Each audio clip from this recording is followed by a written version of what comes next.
US President Joe Biden and Ukraine President Volodymyr Zelenskyy have signed a 10-year bilateral security agreement.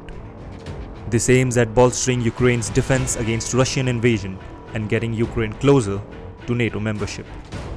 The deal, signed on the sidelines of the G7 summit in Italy, aims to commit future US administrations to support Ukraine, even if former President Donald Trump wins November's election, officials said. Today is a truly historic day, and we have signed the strongest agreement between Ukraine and the US since our independence.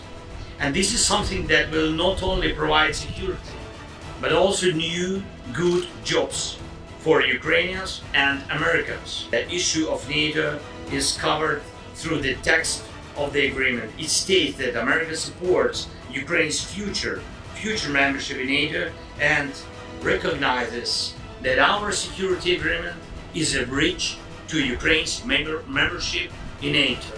Zelenskyy has long sought NATO membership, but the allies have stopped short of taking that step. The Western alliance regards any attack launched on one of its 32 members as an attack on all. In the event of an armed attack or threat of such against Ukraine, top US and Ukrainian officials will meet within 24 hours to consult on a response and determine what additional defense Ukraine needs.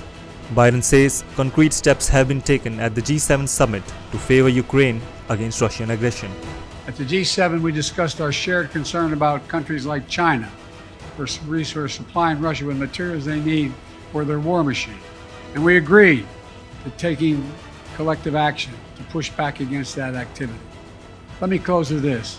We've taken 3 major steps at the G7 that collectively show Putin he cannot wait us out. He cannot divide us. And we'll be with Ukraine until they prevail in this war. First is the bilateral security agreement just signed. Second, historic agreement to provide $50 billion in value from Russian sovereign assets to Ukraine. And third, an agreement to ensure our sanctions efforts disrupt third countries that are supplying Russia's war efforts. That will increase pressure on the Russian economy.